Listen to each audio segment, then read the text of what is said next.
शिव गुरु के चरणों प्रणाम करती हूँ, मैया पार्वती के चरणों प्रणाम करती हूँ, मेरा प्रणाम स्वीकार हो।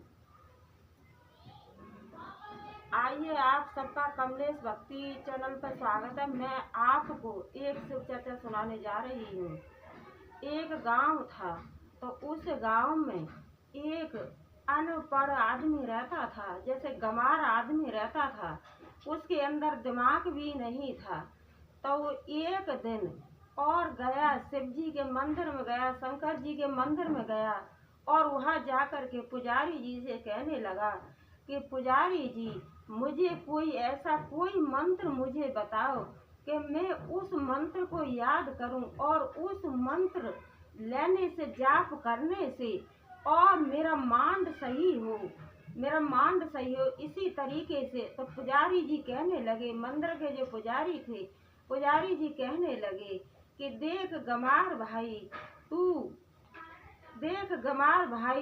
तू जाप कर। तो जाप करते समय बोलना ओम नमः शिवाय, ओम नमः शिवाय, ओम नमः शिवाय।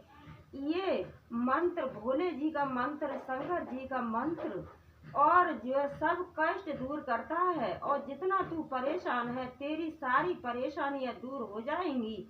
तो वो बेचारा क्या करता था कि जंगल में जाता था, तो जंगल में लकड़ी काटता था और वहाँ पर अपना वही बोलता था। तो नमः शिवाय बोलना नहीं जानता था। वो करता था न शिवाय न शिवाय न शिवाय। अपना लकड़ी भी काटता था, जंगल में लकड़ी भी काटता था, और अपना न शिवाय यही बोलता था, नमः शिवाय नहीं बोल पाता था। इसी तरीके से समय चल रहा था। तो एक दिन और कैलाश पर्वत पे शंकर जी हंस रहे थे। तो मैया पार्वती आई। मैया पार्वती आकर के कहने लगी कि स्वामी, आज आप बहुत खुश हो, आप बहुत हंस रहे हो। तो शंकर जी कहने लगे कि कोई मेरा पृथ्वी पर ऐसा भक्त है कि वो मेरा सीधा जाप ओम नमः शिवाय नहीं बोलता है, नहीं बोल पाता है, और वो मेरा नस्वाय यही मंत्र का जाप करता है।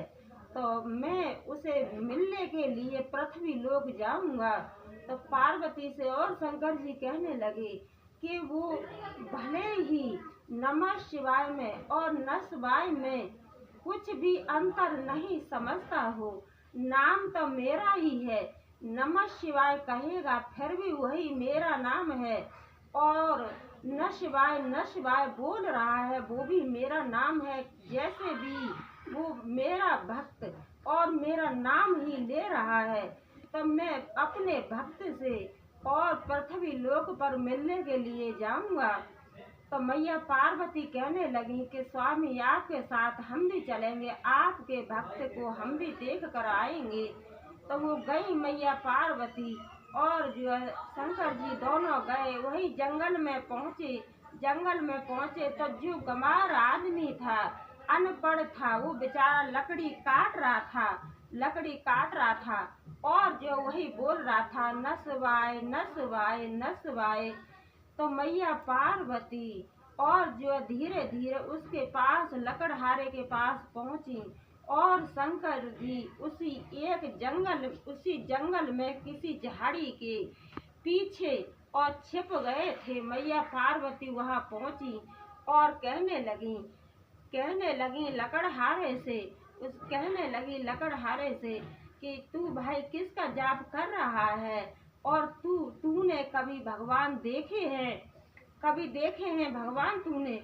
तो वो कुछ नहीं बोला, गुस्सा से बोला। क्यों नहीं? वो इसलिए नहीं बोला कि अगर मैं इनसे बात करने लग जाऊंगा तो मेरा जो जाप है, मैं नस्वाय बोल रहा हूँ, इससे मेरा ध्यान हट जाएगा।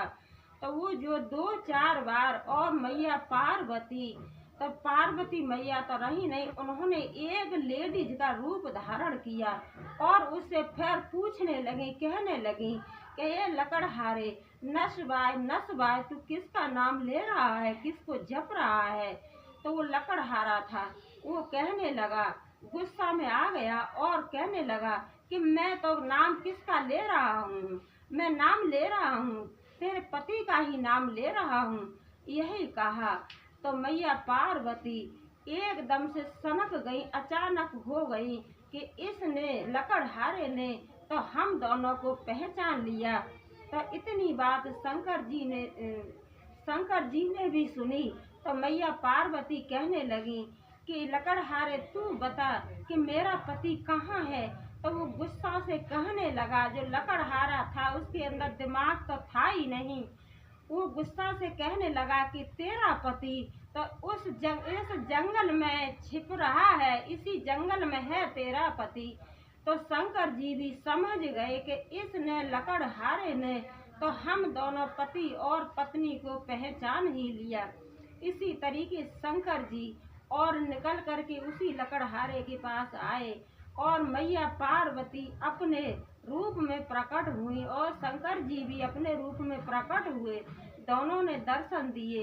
तो जब लकड़हारे ने और दोनों के मैया पार्वती के और शंकर जी के दर्शन पाए तो लकड़हारे को बड़ा शकुन मिला, बड़ा संतुष्ट हुआ। और यही कहते हैं कि कोई मनुष्य और श्रद्धा और भक्ति से भक्ति करता है तो जितनी ही अभिलाषा भक्त को और भगवान से मिलने की होती है, इतनी ही अभिलाषा और भगवान को भी अपने भक्त से मिलने के लिए होती है।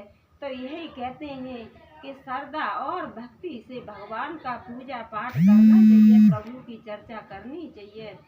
और जो कोई भी श्रद्धा अनुसार प्रभु का नाम लेता है, प्रभु की भक्ति करता है, तो प्रभु स्वयं ही उससे मिलने के लिए चले आते हैं।